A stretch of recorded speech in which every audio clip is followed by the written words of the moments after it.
Hi, I'm Maddie, And I'm Abigail, and this is two writers. Many Wrongs. We are so excited that we have TJ Klune here with us today. He is a New York Times and USA Today bestselling author. He is best known for his LGBTQAI plus romance and fantasy books. He has won multiple awards, including the Lambda Literary Award and the Alex Award. TJ has over 30 publications, and we are incredibly excited for his new book coming out in February 2025, The Bones Beneath My Skin. When you get Stop talking. Stop talking. Oh my gosh. we were It's literally okay. just talking about how nervous we were. Why are you nervous? Because you're like one of our You're favorite TJ authors. You don't have to be nervous. Trust me, you're going to find out like in the next 15 minutes how not nervous you need to be because I am very uncool. So it's okay. So are we. We are too. Yay! Look, we can all be uncool together. It's totally fine. No worries whatsoever. Hi. Hi, I'm Abigail. It's so nice to meet Hi, you. Abigail. Maddie. I'm Maddie. But I really want to know, like, what made you decide to do our little podcast? Like, you're the first person we've interviewed that I just like cold called your publicist and was like, would he be willing? I say, look, when it comes to doing these kind of like publicity things, I always try to go with like smaller groups because I was a smaller author at the very beginning, and now I've been very lucky, and so I always want to try to give other people who are starting out or are working their way up a chance to do things too. So I don't like, I just did an interview with Out Magazine, like the biggest queer publication in the world, Yep. yesterday, and now I get to do you guys, and it's the same thing for me. It's exactly the same because I'm just so happy to be able to talk about books. Yeah. Oh, No, yeah. that's incredible. So that's to why I me. say yes. The best to see what happens, all you have to do is ask. The worst that you're going to get told is no, but you never know if something can happen. So always ask. That's Well, and always Maddie and I are something. very used to no's. We talk a lot about dealing with rejection on the podcast. Yeah, it's Oh, like yeah, trust me. another no. Fine, I got so many of them. No, but it's totally, see, in my career, I've been told no many times with books. Like, I mean, The House in the Cerulean Sea was rejected from multiple publishers. Crazy And people. I know it's weird, but that's just it. You never know unless you ask. You never know. And so thank you for asking.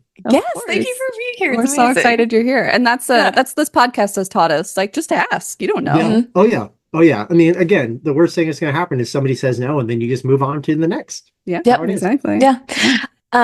So we are super excited because we got copies of The Bones Beneath My Skin, which Hell yeah. fantastic. Thank you. But we were really, really interested because in your author's notes, you talk about like you have been through self-publishing and then going through traditional publishing, and like how are all of those avenues different? Like, how do you decide which one is right for you? Yeah. So I started with an independent publisher way back in 2011. And I know that it's a long time ago, but it's not that long ago. But at the same time, the publishing world is so completely different. Back in 2011, you didn't have like KDP with Amazon where anybody can publish a book. Literally anybody can go onto Amazon and publish whatever they want.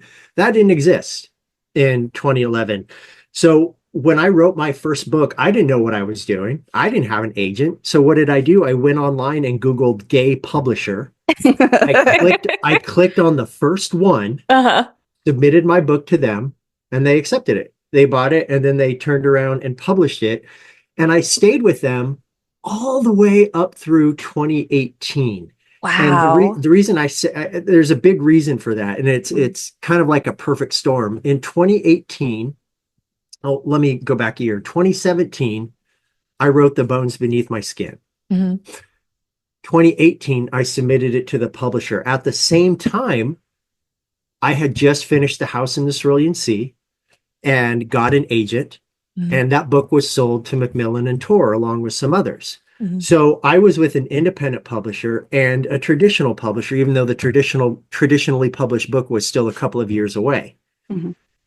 I found out during all of this that the publisher, that independent publisher, unfortunately, was embezzling money from the authors, from the editors, from the cover artists. And they owed everyone a crap ton of money. They still owe me lots of money to this day. They've never paid. But that I kind of felt the way the winds were blowing at that point in time. I knew something was going to be wrong. In addition to that, another thing on top of that is when I submitted this book, The Bones Beneath My Skin is different than what I normally write. It is a queer thriller. It is an action movie in book form. Yes. And the publisher, I wasn't meant to hear this, but the publisher sent the book to my editor and said, TJ Klune sent in another book, and this is a weird one. And look, I had PTSD flashbacks because when I was a kid, that word weird was used as a pejorative to me. I was the weird kid. I was a weirdo, and that rubbed me the wrong way. Yeah. So what did I do? I took that book. I took that book back from the publisher.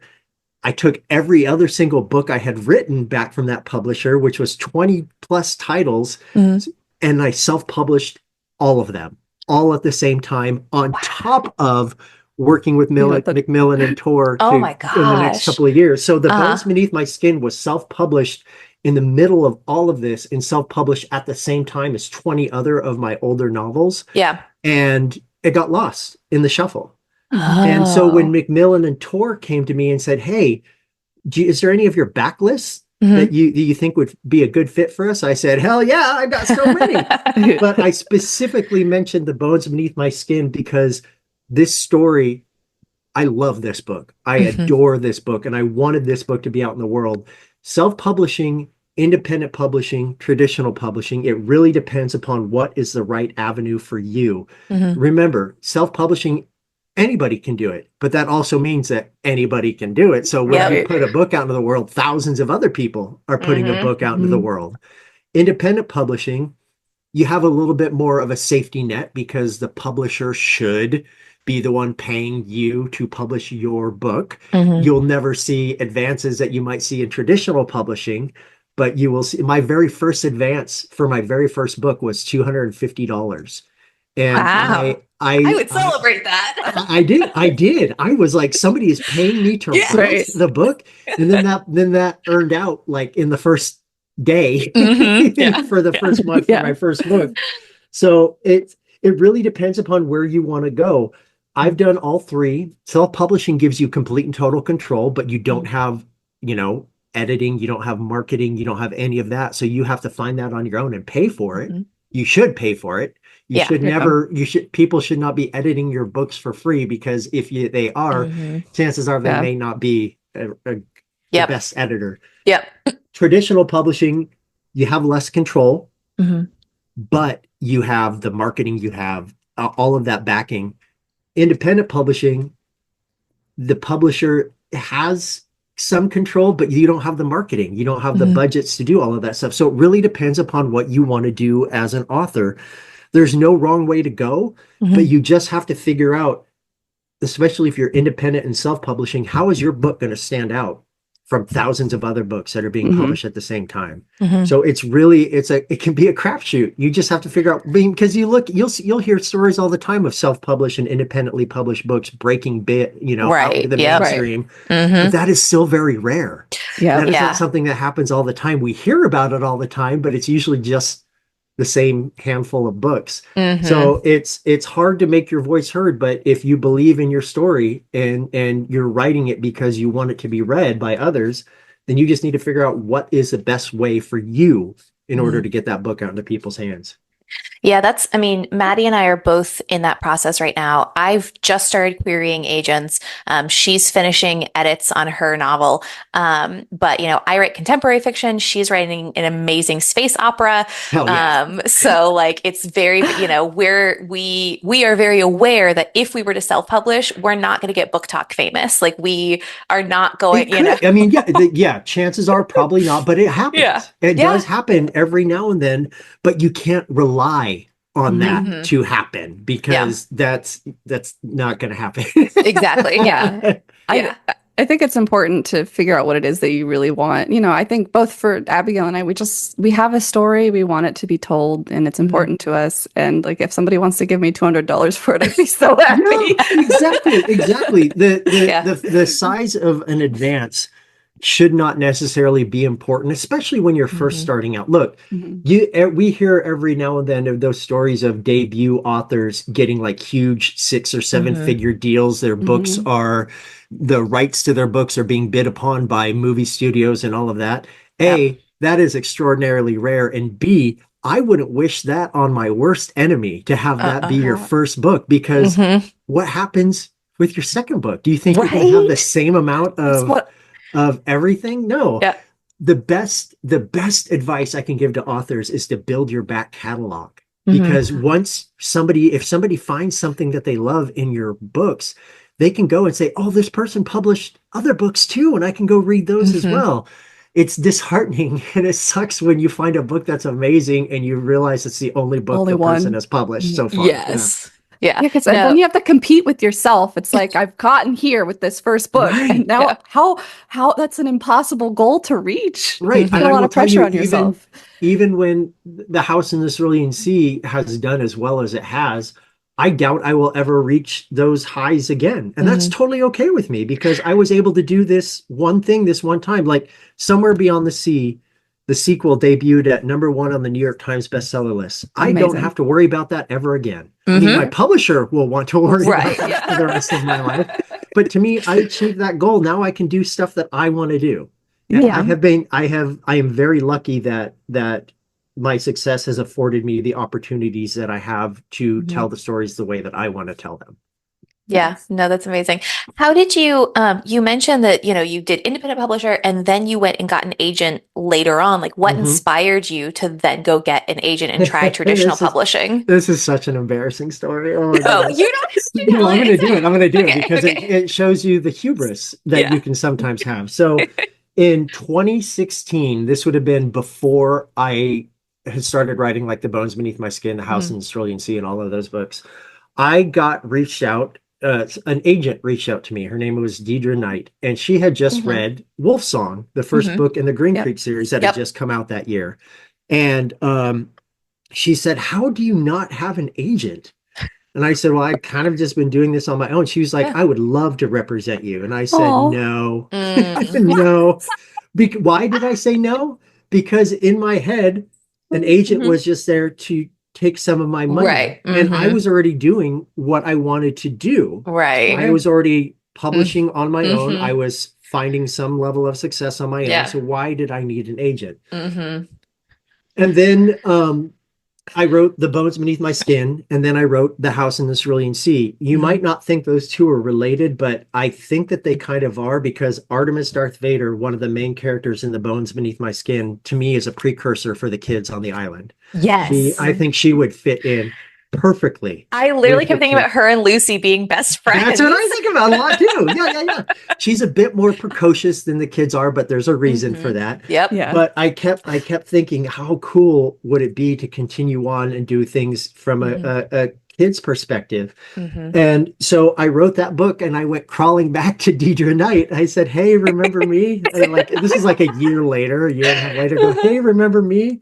I wrote a book that I think I want to do something different with. And she said, hell yeah, signed me, and then turned around and she changed my entire world. She changed everything. She's the reason that I am where I am today. And trust me, it was my own stupidity that I should have said, hell yeah.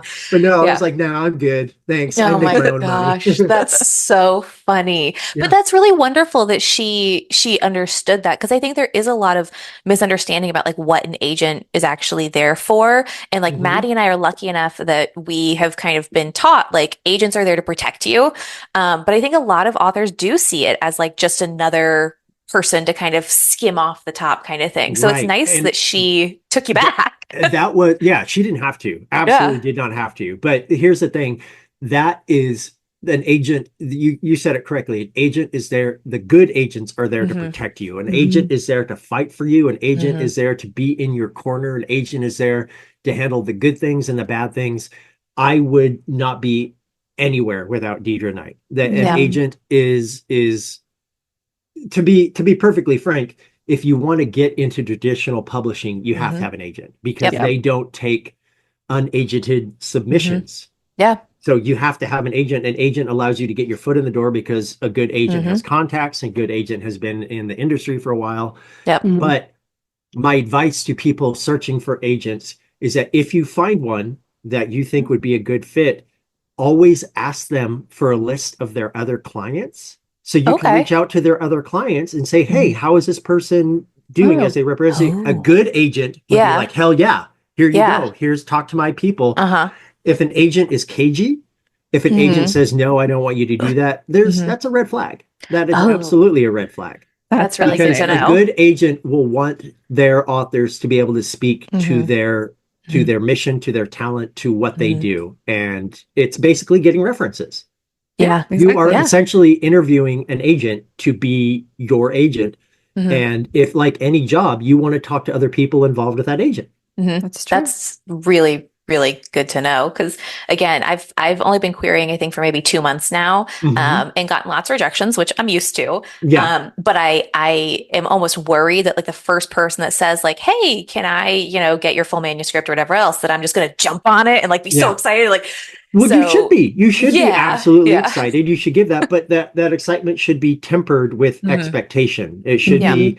You can't put all of your eggs in one basket. To use that phrase. I think it's important that you do your due diligence and that you are careful, because let's be frank, there are many wonderful agents, but there are also some unscrupulous agents who don't do what they're supposed to be doing, and unfortunately they have authors, they have people coming to them and querying them. But there's definitely sites like Query Tracker that you can use to look, and agents have reviews. There's places where you can look up reviews of agents to see how they are. And it's just important that you feel comfortable with the person that's representing your work, because if you don't, how do you know that they're going to represent your work the way that you want them to? Right. Yeah. I think it's kind of relating back to what you were saying about what route you go, like indie or traditional. It's just, you have to know what it is you want. So, like, establishing, like, this is what I want from an agent, and holding fast to that too. Your agent should be your biggest champion, but they should also not continually blow smoke up your ass. They need to be honest and forthright. That is something that can be kind of hard to find, unfortunately, in this industry, is total brutal. I would rather have somebody be brutally honest with me than kind of sugarcoat. Tell me what's going on. Good, bad, tell me. That's all I want to know. It's honestly why my mother is my first reader, because I know she's going to be super honest with me. That would be emotionally devastating for me. I'm very lucky at that. But I want to talk about a little bit about the kids, because we have this amazing character of Artemis Darth Vader in the new book, but in the House in the Cerulean Sea and all of that, I love the way you write children's voices. Like, I have nieces and nephews who, range from like 10 to 5. I have an 8-month-old daughter, and like, you write them so well. How do you find those children's voices without making them like overestimating them or under? Yeah, right. Exactly. Yeah. How do you find that? A lot of authors, and myself included, have fallen into the trap of sometimes making kids a little too precocious. So I'm not saying that I'm better than anyone, because I've done the same damn thing.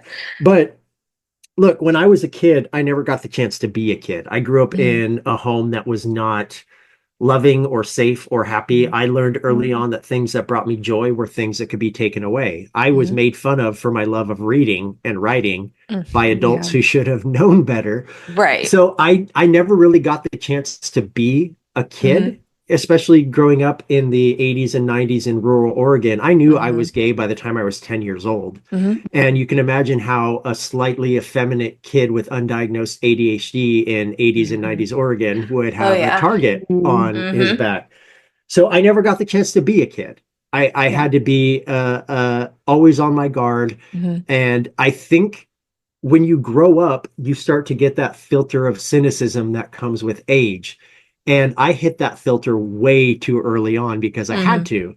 So I don't want to say that the child part of myself was destroyed or ruined. I just don't think it ever really went away. Yeah. I think that as I got older and as I came into my own, and as I realized that the life I had as a child was not a good one, I cut out all of those people, went out into the world and made myself I grew up, I learned, Mhm. I failed, I triumphed, I had good things, bad things, but I don't think I ever really lost that part of myself where I understood what it felt like to be a kid, even though I Mhm. never got to be one. I understand how kids talk. I Mhm. understand that they don't have filters and that they say the weirdest, craziest, scariest things off the top of their Mhm. head. I Yeah. mean, my nephew, when he was a kid, he would sit in his room at night while falling asleep and just stare up into the corner because that's where Mr. Banana lived. And I, let me, yeah, right? It gives me the shivers. Mr. Ooh. Banana lives up in the corner in the ceiling. And I just remember what it was like being a kid. Take Chauncey, for example. Mhm. Chauncey in the house in the Cerulean Sea and somewhere beyond the sea. He has this thing, like most kids do, where he finds something that becomes his entire personality. When I was a Mhm. kid, it was from Indiana Jones and the Temple of Doom. I Mhm. wanted A, Dr. Jones to be my boyfriend, and Yes. B, Me too. I wanted to be an archaeologist. And that Yeah. became my entire personality. Mhm. Archaeology this, archaeology that. It's Mhm. the same with Chauncey. Yep. Chauncey wants to be a bellhop more than anything in the world. He is And a bellhop. he He is got a a bellhop. job. I He love did. He it. is a bellhop. It's a very front-facing position, but for Mhm. somebody who looks unorthodox like Yeah. he does, there are people in that world who don't believe that he should do what he can do. Mhm. But guess what? He doesn't give a crap. He I does love it Right. anyways because he loves it so much. And that's what kids are. Yep. Kids find things that they love and it becomes part of them. It becomes part of Mhm. their growth. And I remember what that's like. I remember Mhm. one of the very first books that I ever read was Where the Red Fern Grows by Wilson Oh, Rawls. Oh yeah. And devastating. right. And I reread that book every single year Oh my because gosh. it was the first book that made me feel something. It's the first book Mhm. Yeah. that made me realize that words have power. Yeah. So I remember what it's like to be a kid, even though I didn't Mhm. get to be one. So I just think I didn't lose that part of myself. Mhm. I just I love how the kids talk together. I grew up in a house with a lot of siblings and like the way they all talk over each other. And I just Hmm. the way that they understand Theodore, even though he's speaking Wyvern, like Yeah, I right. love it's even though these are magical people, like their interactions are so grounded and so human that I it's one Right. of my favorite things about the books. Those kids are fiction, but they are very real to me. They Yeah. are Yeah. very, very real to me. Hmm. And so I take great care when I'm writing them because the moment one of them starts to sound like a 37-year-old Wisconsinite, I'm just Yeah. like, okay, I can't, I Yeah. failed. They have to Yeah. sound like kids regardless of what else they're going through. Even Yeah. Lucy, who, Hmm. he has some form of demon inside of him that is Uh-huh. probably not 6 or 7 years old, but his Yep. body is 6 or 7 years old. So he is Hmm. a 6 or 7 year old. Yeah. Right. Well, and I just the difference between because I think a lot of people fall into the trap of thinking all kids sound the same, and the Yeah. fact that Lucy, sounds like a 6-year-old, and then you have Sal who sounds like a teenager coming into Hmm. his own. Like it's really beautiful. And on a side note, I have to tell you, so Maddie runs a Dungeons and Dragons campaign for Hell us. yeah. Um, Are you a DM? I am a DM, yeah. That yeah. is awesome. I Um, would love to be I love Dungeons and Dragons. yeah. And you would make sense. You would think that, oh, I would be a good DM. Mhm. No, No, no. I am a no. terrible DM, and I just like being in the story. I like being one of the players. Uh-huh. So I for this camp I've tried to do a campaign that I wrote, which I could Hmm. not because, I'm like, you guys aren't doing this. There's a story that I'm so Yeah. trying to tell. You're not Mhm. going the right way. I'm used to controlling the characters. Mhm. So I'm reading from like a module to Yeah. like kind of help Yeah. me do this Yeah. because Well, like I I, don't. that's how I would have to do it if I mhm. if I tried it Yeah. again because I have ADHD, so I tend Mhm. to go all Yeah. different Yep. ways. So me Yeah. running a campaign would take like 30 years for it to Yeah. finish. 'Cause I'm Yeah. like, Yeah. oh, Me too. side quest. Yeah. Well, I was gonna Yeah. say I modeled my character off of Talia. Like it's a rock gnome and Awesome. she has no filter. That's so cool. One of my favorite things is going to things like San Diego, New York Comic Cons Mhm. and seeing people cosplaying as Chauncey or Talia or Yes. Fee and all of that. Oh. It's awesome. It's so I good. think I think for me that would be like the biggest dream would be for somebody to dress up as one of my characters. That would be the Hmm. greatest honor. Well, Yeah. can I tell you a story? Yes. Yeah. So there was deep back in the pandemic, everything was like book club, Hmm. online, Hmm. Zoom, everything like that. Mhm. And one day I was on, for whatever reason, I was on Facebook, which Mhm. I don't use social media anymore. Yeah.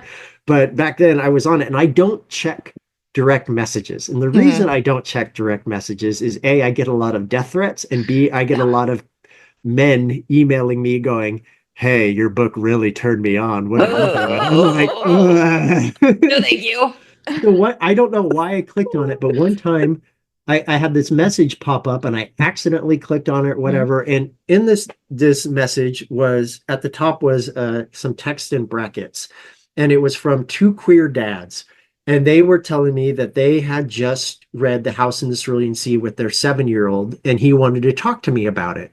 What followed was this stream of consciousness book report on my own book, and telling me all the things he liked, telling me the things he didn't like, Uh-huh. telling me the characters he loved, telling me what he thought I could have done better.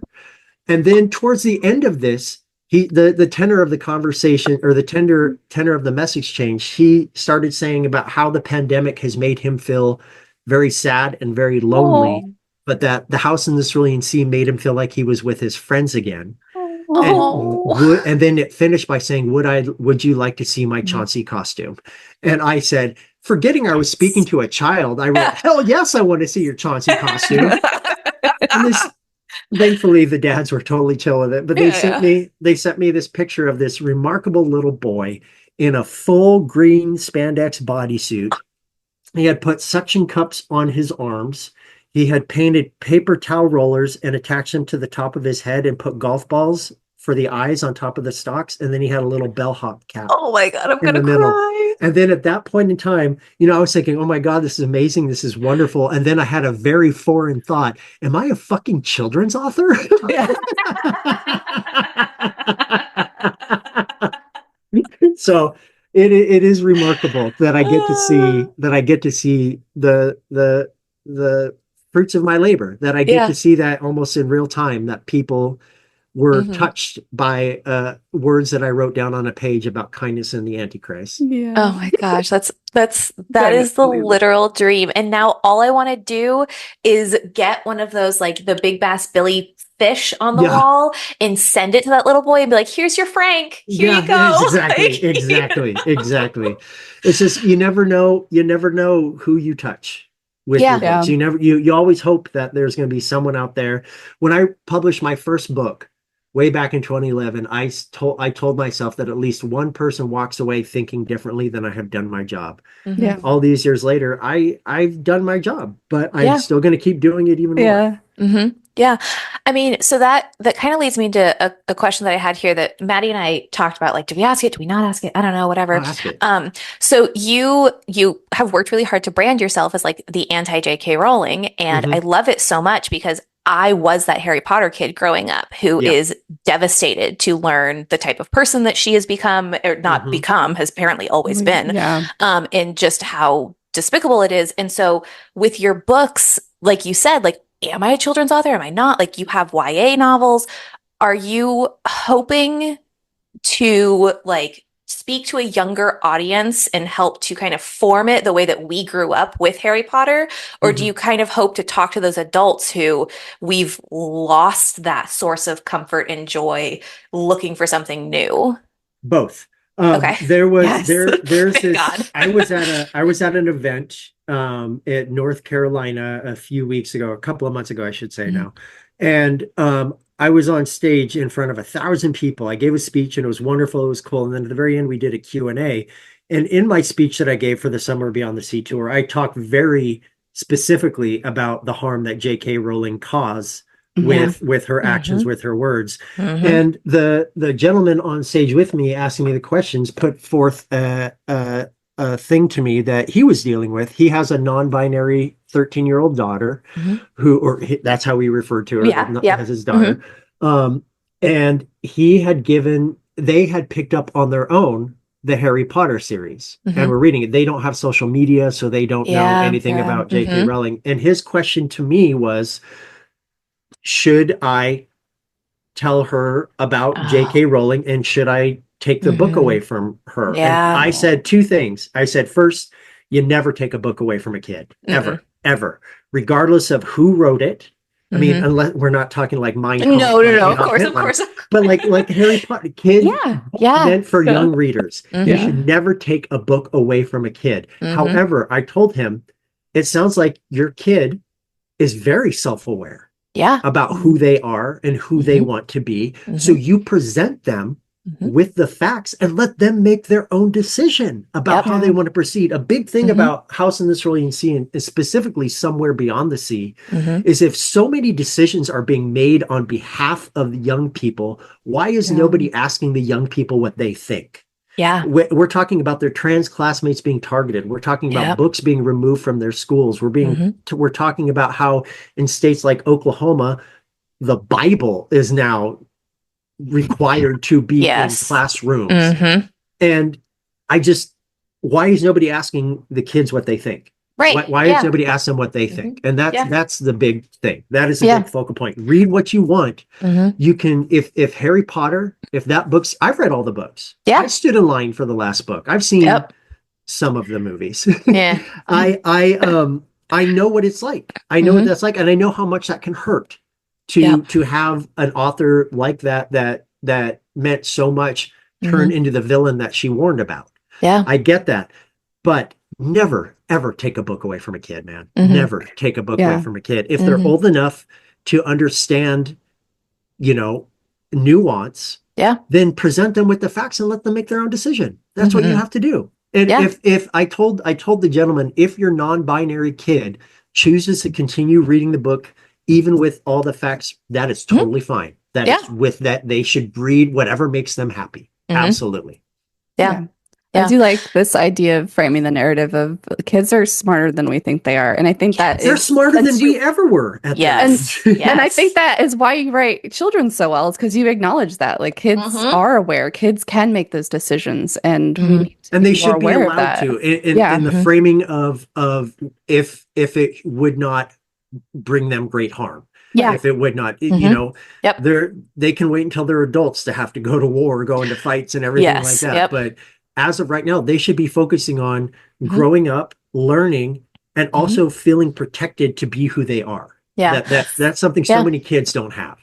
I in Somewhere Beyond the Sea, like, I loved the character of David so deeply because I feel like that really is the character that we get the most experience. When he auditions to go into the school, and it's like, no, buddy, like, this is your choice. Like, you need to decide if you feel safe with us, if you feel comfortable with us. And like, I was a very, very, very lucky person in that my mom really cared about us. And when she married my stepdad, she asked my brother and I permission, was like, would you be okay if this man became your, she's the greatest person I know. I am crazy lucky about that, because I know so many other people who just wound up in these situations, so I loved that character of David. And we really got to live through his perspective of children are smart enough. And yes, he pretends to be a 45-year-old tiny yeti, whatever. So they're still children, but they're smart enough to understand consequences and, all that kind of stuff. So I just, Well, especially kids in the position that those kids are in, where they have to grow up far beyond their time that they have to somehow be an adult. Or learn to be doing adult things while also still trying to be a kid. And that's very hard. That is very hard on a kid. That was my life. I had to learn to take care of myself from a very early age. And I wouldn't wish that on anyone, but it happens. It happens so much. So we need to talk about that kind of thing. We can't just shove it under the rug, because if we do that, then it's just going to disappear, and kids can fall through the cracks so easily in that regard. Yeah. I would like to talk about, though, on the flip side, we have Artemis Darth Vader, who is way older than a kid, but she still is, she has that childlike wonder of experience something for the first time. And I think that was a really, really well done way of doing this character, where she felt both very old and very young at the same time. Right. She feels precocious. She feels almost ancient in a way, but at the same time, she's experiencing things that she's never seen before. And like a waitress. Think about it this way. For me, I'll just use an example for me. One of the biggest things on my bucket list when I was growing up, and I was, for some reason, I was obsessed, was Stonehenge Oh in Oh the yeah. yeah. UK. Hmm. I was obsessed with it. I wanted to see it so bad. And it eventually happened in Hmm. 2016. Me and friends of mine went for a month-long road trip in the UK, and Mhm. I got to stand at Stonehenge, and I felt like a kid. Yeah. I was in wonder. Yes, it's just a bunch of rocks in odd angles that were built thousands of years ago in ways that we don't quite understand, but it was magical. It was, Hmm. and I Yeah. understood, and I felt that it felt, I mean, I'm going to be honest, I teared up just because Yeah. A, it Yeah. was a culmination of something I never thought I'd get, but B, just the childlike wonder that I Hmm. had with Mhm. this thing that was ancient and I had read about for years and years and years and years, and now I was there. Hmm. It was one of the greatest experiences of my life. That's Yeah. I love that. I love that. Just it makes me think of like why we are writers. The fact that like being able to acknowledge that magical moment and like I have a tendency to kind of like store that away and be like, okay, I'm going to use this feeling in something, or I want to put this feeling, I want to share this feeling with other Mhm. people. Like just listening to you describe that moment, I feel like I can feel all of that Mhm. through your writing. Right. Writing is lying. It's Yeah. manipulation. Yeah. We want to put words in a certain order to make people feel a certain way. Hmm. Yeah. And I it's going to sound weird to say I adore that. I love Yeah. that. I Yes. love I manipulating love people. manipulating people. Right. No, it's Yeah. just words have extraordinary power. Words Hmm. Yeah. are, they can start religions, wars, cults, they can end Hmm. friendships, relationships, or they can make people feel like they're on top of the world. Yeah. And that's, words are just the greatest thing that humanity has ever done. Hmm. Putting Yeah. written word down is the greatest thing that we've ever done. Absolutely. And Yeah. so I want to talk about I keep going back to Artemis, but I really love Yeah. her because she was a character that's really important to me reading Hmm. that story because I feel like I grew up fast and I always felt like an alien Hmm. with the other people around me because I was like more of an adult than the other people because I had to grow up faster than other kids. And recently, I've been working on healing my inner child. So I've been started playing the Pokemon trading card game, and I've been like Oh I've yeah.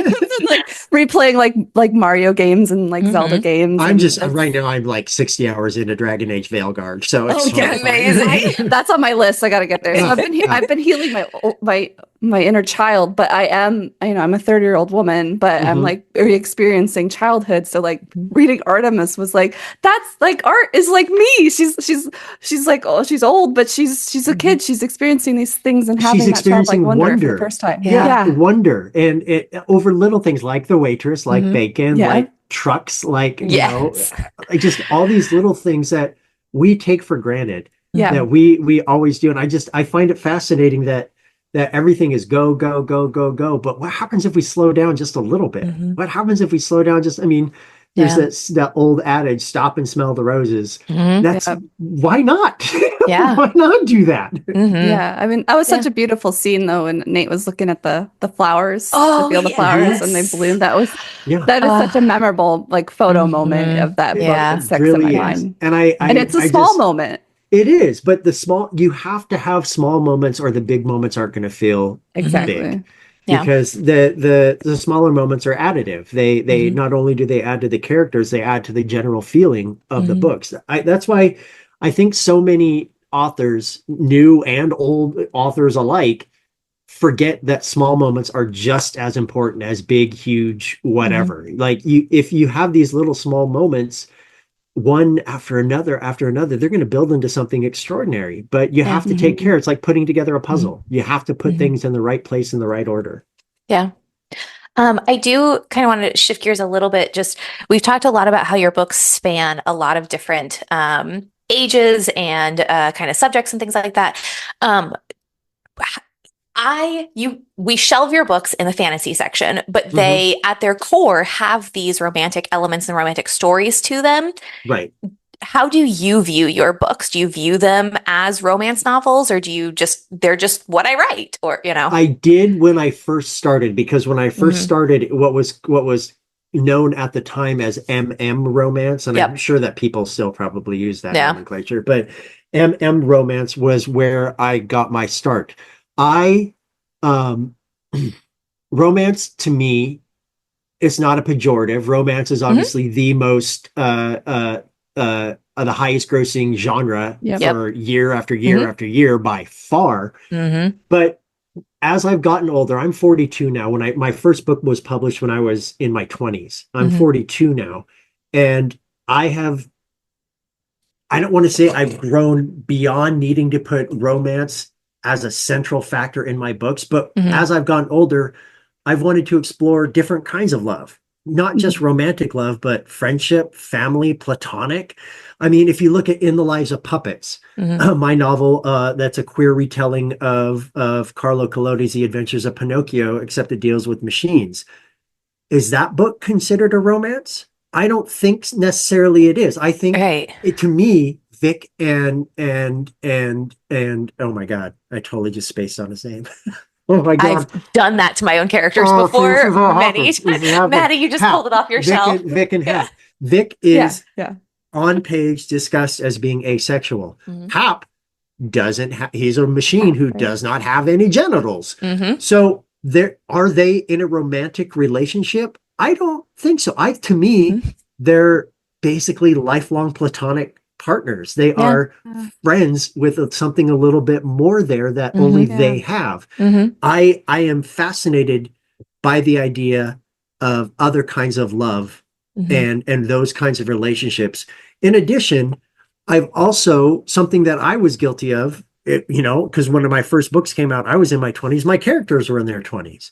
For some reason, the romance seems to be centered around people in their 20s. Yeah. Especially adult romance. You can call it, what's it, new adult romance? I think that's what it's called, which I still don't kind of get what that means.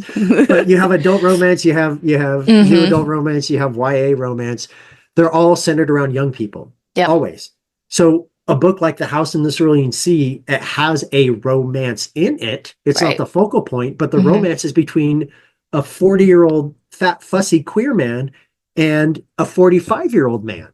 Yeah. We never get to see that. And not only is the 40-year-old fat, fussy man part of the romance, he's the main character. He's the hero of the story. Yeah. I have a book coming out in a couple of years that is, the two main characters are a queer couple in their 70s, and they've been together for 50 years. So it's one of those things. It's not just about young love. It's also my issue kind of with coming out books, even though that is absolutely necessary and vital. Coming out, your queer lives don't stop after you've come out. Chances are you're going to have to come out to everybody you meet for the rest of your life. And so when I read those books, I'm like, all right, this is awesome. But it always ends like, now I'm out and everything is perfect. Everything is good.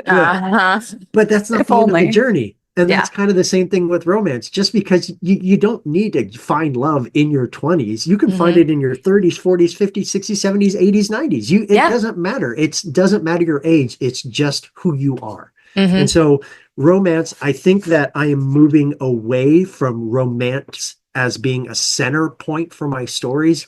More so they are part of the story, not the focal point.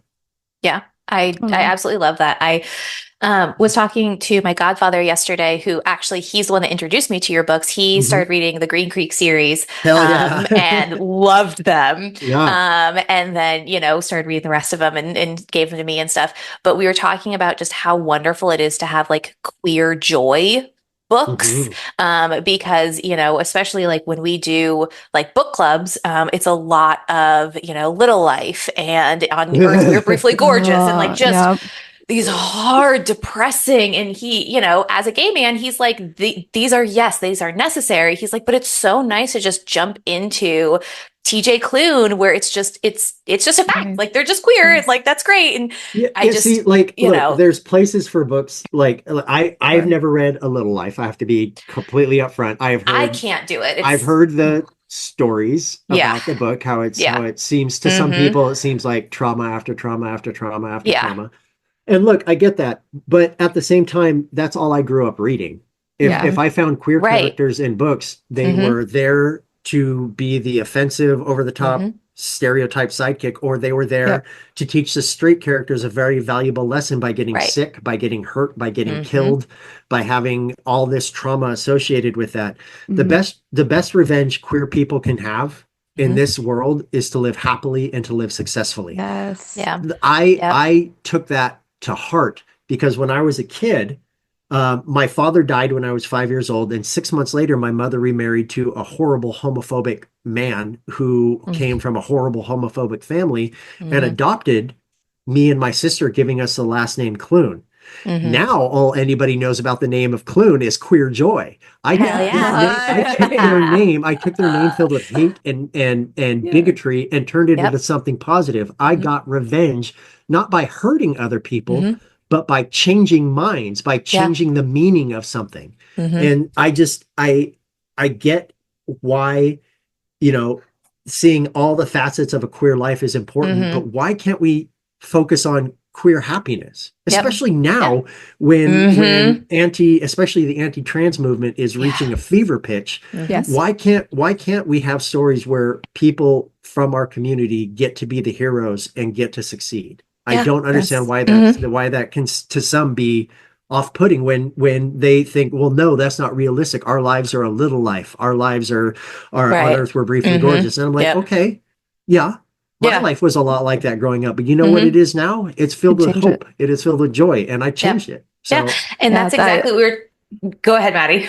No, I was just going to say, so like you took your last name and you were going to, I love that you took that last name and you're like, I'm going to change what this means. Like Ox. Like he just keep his dad's name. And, but I have to say right now I'm packing and I'm moving up to North Carolina. And after the election and the news, I've been putting in my headphones and I've been listening to the Green Creek series, and it really is just nice to live in like this nice little happy little TJ Klune world. Well, I wouldn't say happy. I get happier. That. Yeah. My favorite thing is when people are like, "Oh my gosh, the house in the Cerulean Sea was so good.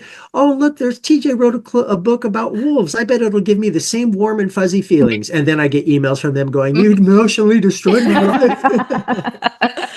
Well, I like that too. Like I like to. Yeah, I do too. I know. Look, and it's better. It's better in that area. I'm the guy that said he reads Where the Red Fern Grows every year. So right. Yeah. Emotional devastation. That's cozy for me. I mean, my favorite comfort show is Breaking Bad. So I totally get that. I totally get it. Yeah. Some people have a very different sense of what comfort can mean. Yeah. And there's nothing wrong with that. Absolutely. No. Yeah, absolutely. But no, it's comforting for me. So I appreciate it. And again, I was just going to say, like my godfather, he is 50 years old and, grew up in the 80s as, didn't come out until much later in life, kind of thing. And just, he wanted me to tell you, thank you for your books. And, well, tell him I said, thank you for reading, and he is more than welcome. And that I'm going to make sure that I continue writing those kinds of stories for the rest of my life. Because you can see how important it is. And you know what? I'm glad you mentioned that, because it's something so funny is, look, women read more than men. Absolutely 100% by a large margin. Absolutely. Women are infinitely more well-read than men are. But something that I've noticed, especially, I would say in the last 5-10 years, is how many more men are picking up books, and that I'm hearing from, especially older queer men, men who are 50 plus, who never got to see themselves in books growing up, and finally saying, oh my God, this is me. This is who I am. I got an email from a dad that his daughter gave him a copy of In the Lives of Puppets to help him understand her asexuality. And he came to me at a signing to get the book signed, dedicated to his daughter, because she helped him understand her using my words. And I think about that a lot, is that, there's older generations, older people, especially older queer people, who never got to have what young queer people have now in terms of media. So the fact that I get to write stories and they get to read them, it touches a lot of their inner kids that, reading books growing up, they never got to see themselves. And now they're of a certain age, and now they get to go to a bookstore and see queer books front and center, and they get to buy them, and they get to buy them knowing, okay, there may be trials and tribulations along the way, but the queer people aren't going to be murdered. The queer people aren't going to die. The queer people aren't going to do this and that. Yeah, it's going to be trial and tribulations like any normal main character has to go through. Exactly. Yeah. And there will be rough patches. There will be good times and there will be bad times. But at the very end, you'll know that it'll be okay. that it'll be okay, because queer people deserve to have that kind of story told. Yep. Absolutely. I do want to ask, so Maddie's the type of friend that we met in grad school, and I just glommed onto her and was like, "Hey, you're going to be my friend now." And she has helped me to build a writing community, and she runs our writing group for us and our D&D campaign and everything like that. And just we have really found that having that writing community is super, super important for the two of us. Do you have a writing community, like a group of contemporaries that you can discuss with? I am very solitary by nature. It's who I am. I work, I mean, writing is a solitary journey regardless, but I one of my favorite people in the world, actually there's two, and one of them is one of my idols. And when I found out that he had agreed to blurb one of my books, I sat down and cried. Like, there's Stephen King and there's this guy, they're on the same page for me, and that is Chuck Tingle. I adore that man. I adore him to pieces. He blurbed In the Lives of Puppets. I got to be a voice in one of his audiobooks, everything. I've become friends with him. He is just one of the most remarkable people that I've ever had the pleasure of knowing. A second author who I adore, who I've become really good friends with, is Olivia Blake. She is tremendous. She is funny. She is personable. She is just an excellent human being. And I actually have her next book that hasn't been announced yet, waiting for me to start reading. So I'm very excited for that. That's so exciting. But aside from that, there are three women who have been in my corner for, goodness, since 2015, 2016, and they are my beta readers. Their names are Amy, Lynn, and Mia, and they are from, Mia is in Australia, Lynn is in Virginia, and Amy is in Montana. And I've known them each for years, and every book that you've read of mine for the last 8-9 years, they have been the ones to beta read them first. I love that. And what's so amazing about them is they know how I am, so they know not to blow smoke up my ass. Don't say, "Oh, TJ, this is so good." Tell me what sucks. Tell me what does not work. And they do that, man. So if my books are any good, it is because of them. It is because they are the ones who see it first, and they're the ones saying, "Wow, TJ, this part's really not very good." I appreciate that. I love that, because it helps me become a better writer. If you're going to be an author, you have to be able to accept criticism.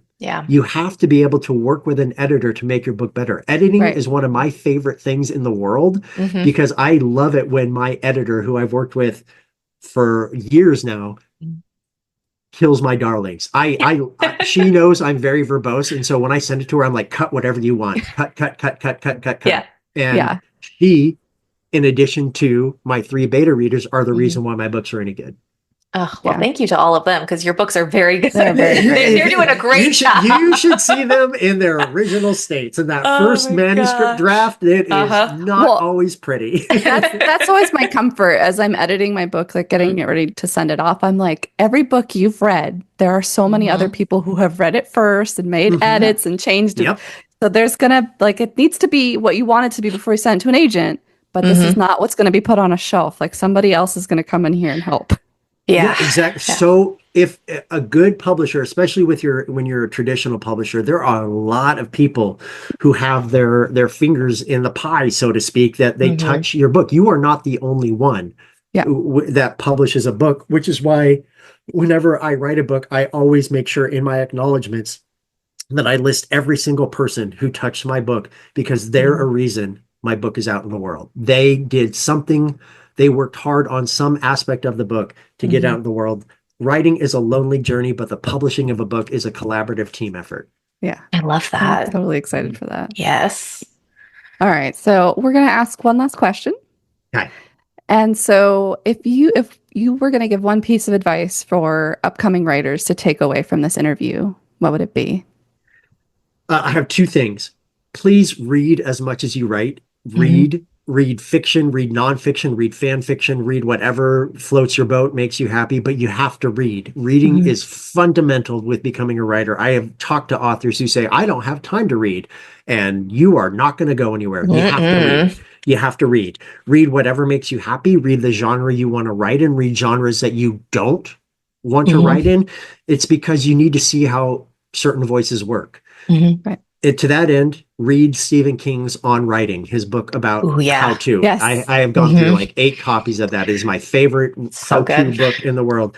Second, the biggest piece of advice, especially now in this day and age, do not write to chase trends. Do not write to, just because romantasy, quote unquote, is popular now, doesn't mean it's going to be popular in 2-3 years when your book Right. comes out. Cozy fantasy was the thing in 2020 because of the pandemic. Don't write to chase trends, because by the time your book comes out, that trend will already be over. However, if you want to write a romantasy, if you want to write a cozy fantasy, if that is what your book is about and that's what you want to write, and you're not chasing a trend to do it, write it. Go ahead and write it. Write whatever makes you happy. But by the time your book comes out, that trend will already have moved on. Think about it. Romantasy has always been a thing, but they just have this fun new word that they coined to make it a bigger thing make now. it seem, But romantic fantasy has been there since the 60s, 70s, 80s, and 90s. It's always been there. They just have a fun new term for it. Just trends come and go. Write the story you want to write regardless of a trend. Yeah, I love that. Thank you so much. Yeah. I just thank you so much for coming on our small little podcast. Like, this has been incredible. When you were talking about like the author who gave you a blurb and whatever else, like how just amazing it is. Like, this is how this feels. Like, you have been one of our favorite authors for such a long time. And like, when Cassidy wrote back to us and was like, yeah, TJ, I'll do it. We're like, what? So just thank you. Yes, for thank you so much. Yes, thank you so much for having me and having such a wonderful interview. And I really, really wish you both the absolute best of success. Querying sucks. It sucks. You are in the trenches and you are getting rejection. But here's a piece of advice that I got after The House in the Cerulean Sea was rejected for like the 8th time. Okay. My agent told me all it takes is getting your book into the hands of the one person who thinks they can do something with it. That's all it takes. And it may take a lot of rejection to get there, but if you believe in your story and your agent believes in your story, they will find the right person that will do something with your book. It just takes time. It just takes time. Think about it. If I can say The House in the Cerulean Sea was rejected from places like Disney, hell yes. Look at me now, man. My gosh, yes. Yeah. You can take the rejections to heart and they're going to feel personal. But do not allow yourself to dwell on it, because you have to be ready to go on to the next. I'm Abigail. And I'm Maddie. And this has been Two Writers, Many Wrongs.